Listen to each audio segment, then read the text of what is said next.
مفاجأة الموسم نادي المقاصة اللي بيعتلي المقدمة ويتبادل الأدوار مع النادي الأهلي في آخر مواجهتين لكلا الفريقين. على بركة الله هنبدأ مع فاروق. ضربة البداية مع نادي الإسماعيلي على وسط الملعب. محمد فتحي يستلم، بيشتغل على حساب عمر الوحش اللي تواجد النهارده عمر على دكة البدلاء. تروح الكرة لباهر المحمدي، انطلاقه وطالع لقدام، انما راجع معاه ستانلي اللي جاي من المناطق الهجوميه عشان من البدايه كده يشترك دفاعيا. ابراهيم حسن على حدود ال 18، انما نقلتين تسديده جامده. اول فقره هجوميه من بدري النادي الاسماعيلي بيهدد عن طريق حسني عبد ربه. كويس محمد عادل جمعه على وسط الملعب من جديد. حسني عبد ربه اللي بيقرب من الاماكن اللي فيها الكوره بشكل كويس، يزحلق بدون ما حد يجي جنبه. محمد ناصف انطلاقه، ابو المجد اللي بينشط جبهته اليمين من بره ال 18. ابراهيم حسن تسديده جامده يا ولد، فوقتنا ايه يا ابن الجمال ده، حلوه حلوه حلوه. ابراهيم حسن اللي سجل من موسمين في نادي الزمالك هدف عالمي، النهارده كان هيكون ليه المبادره التهديفيه بلعبه في منتهى الجمال، وسرعه الهجمه هي اللي مديها شكل جيد للعيبه النادي الاسماعيلي. يا ولد يا ابراهيم، يا ولد يا شناوي. انما بص خطا محمد ناصف او الراجل عدم التوفيق ان هو يزحلق وينطلق بيها باهر المحمدي لابراهيم حسن. ابراهيم حسن اللي قدامنا بمسانده لاعب الوسط. انطلاقات محمد ابو المجد عامله شغل كويس من جبهته اليمين. طارق جبرين اللي بيحاول يجتهد من الجبهه الشمال اللي فيها النهارده محمد عادل جمعه. وتعطلت كل المحركات الهجوميه لنادي الزمالك سواء من لعيبه الوسط زي حفني اللي معاه الكوره ماشي بيها ومنطلق لقدام. ايمن حفني خطير حريف. شيكابالا ادي اللعيبه الحريفه خطيره خطيره. مش ممكن الهجمه اللي فاتت حفني حللك كل المشاكل. قلت يحضر حفني يحضر شيكابالا تحضر المتعه داخل الملعب، انما شيكابالا كان المفروض يعمل افضل من كده في نهايه الهجمه اللي فاتت في اول الفقرات اللي تحس فيها حضور داخل 18 محمد عواد. قام على طول اشرف خضر بعد ما تهدد مرماه باللعبه اللي هنضيع ستانلي وايمن حفني رغم ان هم فازوا 2-0. ملعوبه الكره من جديد للنادي الاسماعيلي للامام عند محمد عادل جمعه، يزقها كويس قوي لطارق جبرين بره ال 18.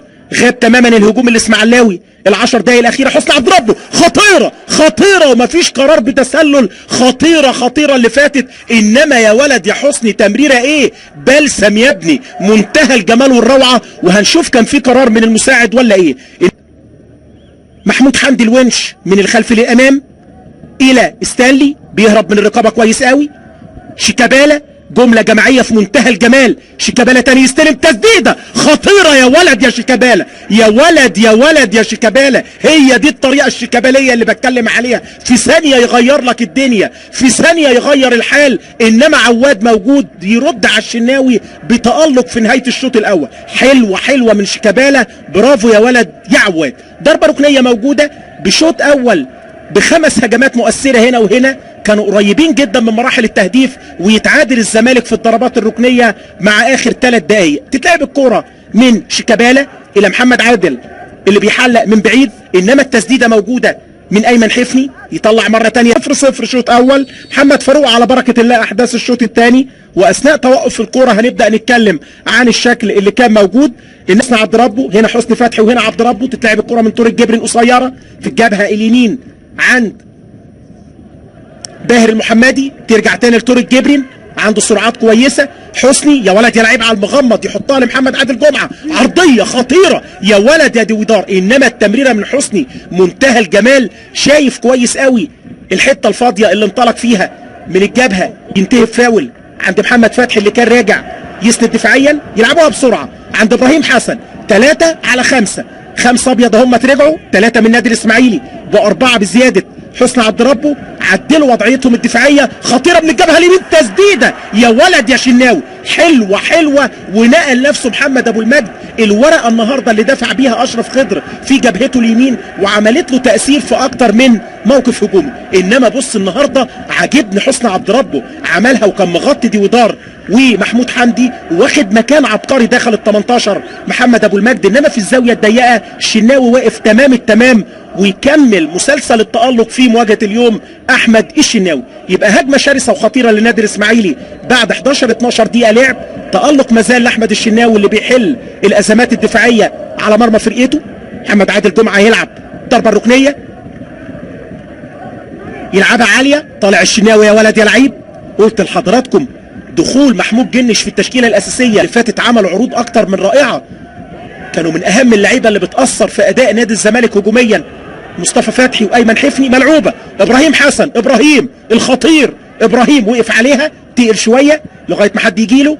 حسني عبد ربه المرحله المهمه النهارده في تطوير الاداء وصاحب القرار بالبدايات الهجوميه.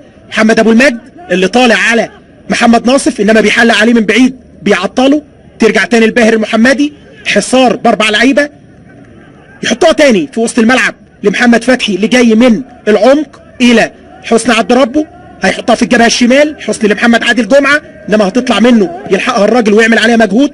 احمد ديودار يردها في مكان صعب جدا لسه في اماكن التاثير. ابراهيم حسن تحته عادل جمعه يلعبها له عرضيه نموذجيه خطيره خطيره، جمله في منتهى الجمال، شراسه اسماعيلويه على دفاعات نادي الزمالك وحاله ارتباك للموقف الدفاعي للابيض في الهجمه الاخيره اللي طلع الشناوي لو طالها شكري نجيب كانت هتبقى في المرمى، انما ابراهيم حسن هو اللي رجع الكوره مره ثانيه للحياه الهجوميه بعرضيه نموذجيه من محمد عادل جمعه اللي عجبني النهارده في ادواره وطلع من الناحيه الثانيه وانتقل للدوري البلغاري في تجربه كان عنده 19 سنه، رجع على نادي المقاصه، مفاوضات مع انديه القمه الموسم اللي فات سواء الاهلي او الزمالك، انما انتقل الراجل مع 2016 2017. وادي الشناوي واقع جاي له شد كده ان شاء الله يكون خفيف ويقوم الشناوي. الشوط الثاني اكتر من 3-4 مرات اصابات للعيبه هنا وهنا، ودي اللعبه اللي عملها محمد عادل جمعه وتدخل محمد ناصف في وقت مثالي.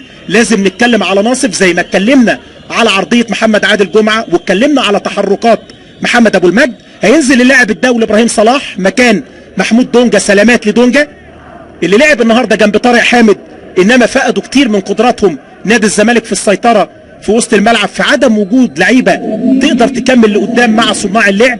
تمام انا بجمع نقاط، ما يهمنيش الاداء، الزمالك فريق كبير بينافس، انما هنشوف النهارده في ظل وجود 4 مؤجلات مباريات قويه كلها ابراهيم حسن ينطلق ويطلع لقدام، انما يدخل عليه حسني فتحي ويطلع بره الملعب.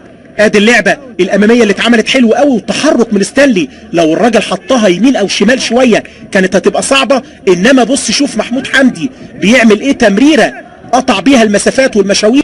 هدفين شيكابالا 2010 2011 لقاء 3-2 كان واحده من امتع اللقاءات بينهم في السنوات الاخيره، ولقاء 2-2 في الموسم اللي بعده. يعني في اللقاءين دول شفنا 5 اهداف في لقاء و4 في لقاء، 9 اهداف في اللقاءات اللي بتكلم عليها شيكابالا كان سجل فيها. ادي مايوكا قدامنا وخارج ايمن حفني زي ما قلت لحضراتكم، هيلعب بمايوكا وستانلي ويسحب واحد من صناع اللعب بقدرات ايمن حفني اللي النهارده ما لعبش ب 60% من قدراته اللي احنا عارفينها. وشيكابالا قدام الفاول اللي في اعتقادي المهاره الفرديه هي اللي هتحسم الدقايق اللي باقيه سواء من هنا او من هنا. شيكابالا حلو يا دوبك كده بجوار القايم، شكلها حلو، بعدت شويه انما حطها من فوق الحائط البشري خارج الملعب. وقت صعب جدا على الاثنين المدربين وعلى اللعيبه داخل المستطيل، 12 من كده في ظل المساحات اللي موجوده ولعبها فعلا قدام ال 18. الانطلاقه من الجبهه اليمين ابراهيم حسن، ابراهيم يعمل عرضيه خطيره، برافو يا ديودار، يطلع بدماغه كويسه قوي، انما وصلوا لمناطق مهمه من عند ابراهيم حسن وتحركات جيده لعموري مع ابراهيم حسن، عرضيه خطيره مش ممكن اللي فاتت، خطيره. طارق جبرين طلع منين؟ طارق جبرين ده تحس ان طلع من تحت الارض، مش ممكن اللي فاتت، عرضيه في منتهى الجمال، انما طارق جبرين يرفض هديه محمد عادل جمعه اللي هرب من رقابات دفاعات نادي الزمالك في موقف دفاعي مرتبك. الراجل بص موجود فين وكام قميص ابيض، موقف دفاعي هيقف عنده كتير الاستوديو التحليل النهارده، اللي لو متطرفه شويه هنقول الباك العكسي هو اللي يجي، انما الحته اللي جه منها طارق دي يمكن بيقول لهم مين اللي جاي معاه من وسط الملعبه، انما يا باشا طالما جالك هنا لازم يبقى الراجل ده بتاعك. تتلعب الكره تاني جوه ال 18، خطيره ستانلي، عواد موجود، خطيره من ستانلي، فوقتنا اللي فاتت، برافو يا عواد. وستانلي اللي دخل ال 18 وكان ممكن نادي الزمالك يفاجئنا مع الدقيقه 87. هجمه هنا بيرد عليها على طول ستانلي بعد ما طارق جبرين عمل اللعبه الاخيره استنلي بالمهاره الفرديه يقطم ويدخل، انما محمد عواد بتحرك نموذجي يحافظ على شباكه نظيفه في مباراه النهارده. ضربه ركنيه تتلعب تاني، عرضيه خطيره، انما العرضه مش ممكن. بقى ده اسمه كلام، بقى ده اسمه كلام يا ستانلي، مش ممكن. ده انت بتجيب الصعب كله. ايه اللي فاتت ديت؟ خطيره خطيره، والتوفيق موجود مع لعيبه النادي الاسماعيلي. انما ضربه راس في منتهى الجمال، اول مره ابراهيم صلاح اللي جات فيه العارضه وترد هديه لستانلي، تحس ان هو اتفاجئ بيها، انما ستانلي حطها بشكل غريب. غريبه عجيبه اللي فاتت ديت. بص شوف ابراهيم صلاح، بص عارضه عواد وستانلي اللي مش هينام النهارده بعد ما يتفرج على الكره.